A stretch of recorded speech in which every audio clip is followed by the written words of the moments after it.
Hello, wildlings. I'm your Creepsmith, and you found my Fear Forge. Lucky you. Tonight's terrifying tale of workplace weirdness. Your peripheral vision might already be infected by Dazuro. Have you noticed any weird movement from your coworkers lately?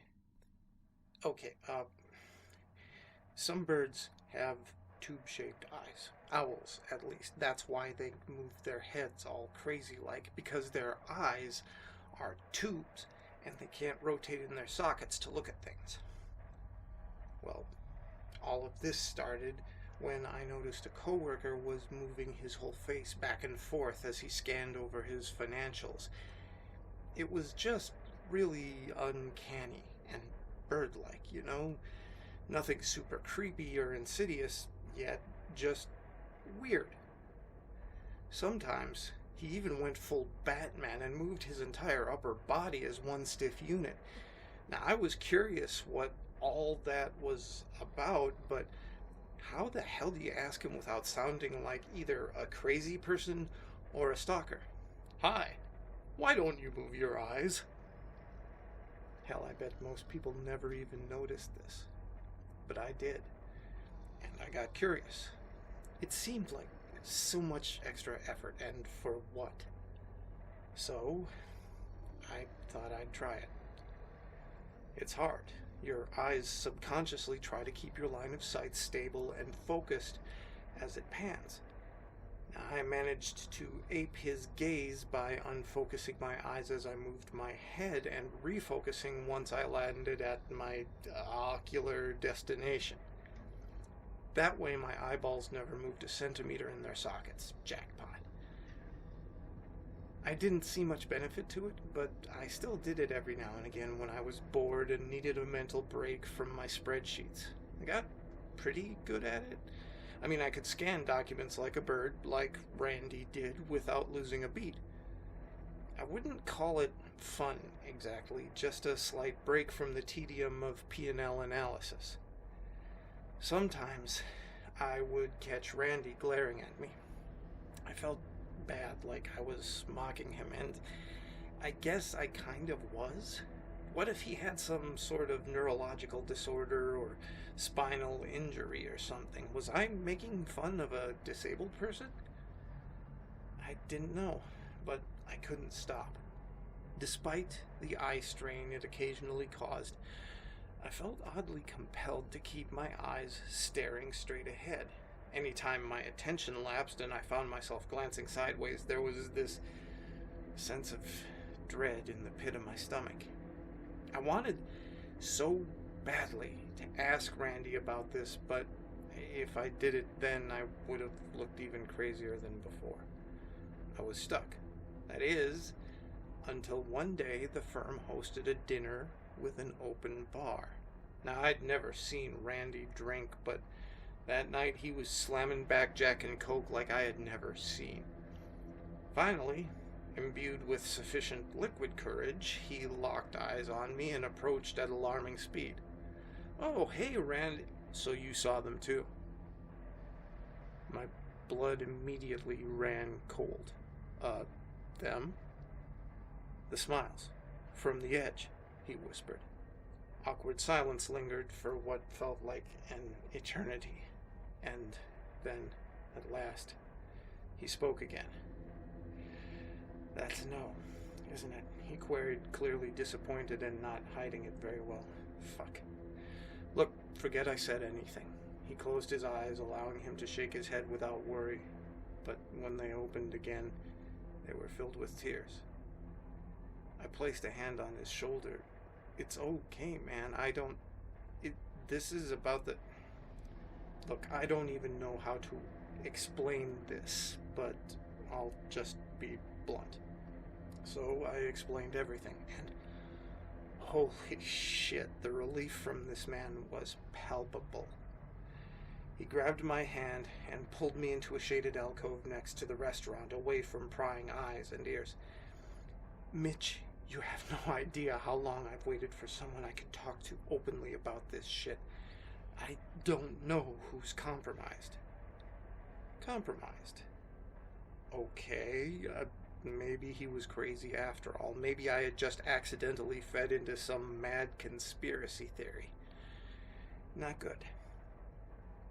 It's like, okay, your nose, right? I stared at him blankly. What? Your nose. It's there, right? You have a nose. It's right between your eyes. And as he spoke, his speech quickened and his gestures became wilder and wilder. But you don't see it. He emphasized this last point by directing a finger through the space between us, pointing at my nose and flourishing grandly. I guess not, I admitted, confused and more than a little frightened at this point. Well, it's always been there, so I'm used to it. Right. Your eyes see it, but your brain erases it. Your brain lies to you all the time. What else do you see without seeing it, Mitch? Have you ever thought of that? Well, I hadn't, so I shook my head. That's where they come in. The smiles at the edge. If you notice them, they can come in, and if you get used to them, it's too late. So don't look at them. Face ahead. He was flailing about, pointing, stomping, talking so fast that I could scarcely keep up. Not that it would have made much sense, even if I did. But I couldn't shake the pit from earlier. I couldn't write it off as the deranged ravings of a madman, because I had seen them too. When I shook my head and I let my focus slip and kept my eyes centered on the man before me, as my head moved, I caught a glimpse of the teeth in the darkness, right at the edge of my vision. There was an inky blackness fading into view, and from within shone a set of impossibly white teeth, grinning wider and wider by the second. Petrified, I forced myself to stare straight ahead at Randy. Nausea, chills, blurry vision. I nearly collapsed onto the concrete. Randy clumsily caught me, his eyes closed tightly so as not to risk noticing the smilers with the sudden motion. I got you, man. Be careful. That feeling, it means your peripheral vision is already infected. I steadied myself against the wall, eyes shut equally tight at this point. And I was a believer. My heart was racing. Those teeth had terrified me, and whatever they belonged to exuded an aura of pure malefic intent.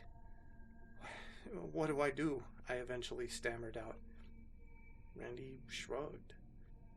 They're powerless if you know they're there. But they'll be there forever. Eventually, you'll get used to them, and then they can strike. Your brain will subconsciously ignore them, like it does your nose. I slumped against the wall. What happens then? Laughter. That was an odd response. The man composed himself, and his voice slowed down at last, dropping an octave or two in the process. Then you'll be just like everyone else.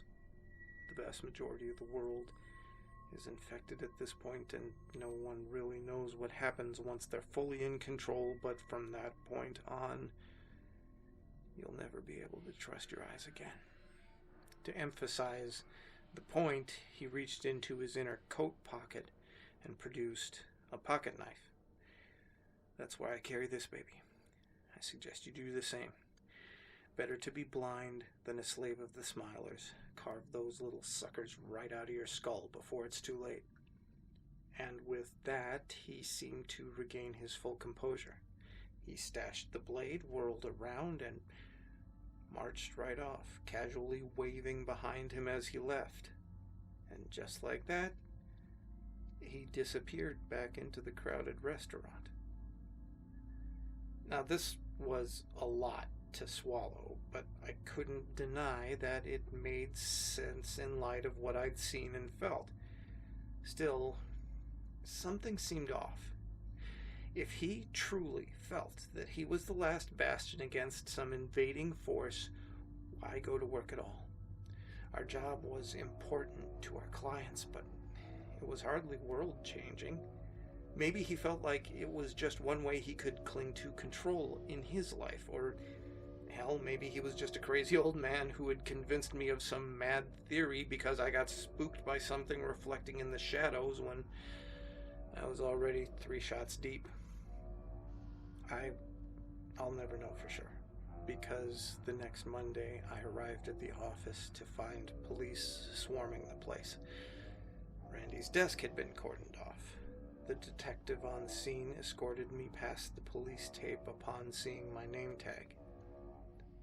"He left a message for you, Mitch," he said.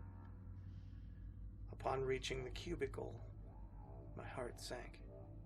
There was Randy's body slouched back, his face twisted in agony, his eye sockets bloodied, empty husks. On his desk lay both eyeballs alongside the knife he had showed me that Friday night and a hastily scrawled note, all of it drenched in his blood. To Mitchell Wyatt. Was too late. Saw them, not taking any chances. Can't stop smiling. Goodbye. I still have no idea if the smiles at the edge are real or if Randy was just a nut job, but I am not taking any chances. I'm going to keep looking straight forward no matter what. But I guess I did get my answer after all. I keep showing up to work, not because of any grand rebellion against fate or misguided attempt to seize control of my life, but because I don't know what else to do. No one would believe me. I don't even know for sure if I believe myself. So I just keep showing up, filing reports, and going home. Because what else can I do? But I make sure that I always carry a knife, just in case. So come on, give us a smile. Stay scary, wildlings, and make the most of your nights.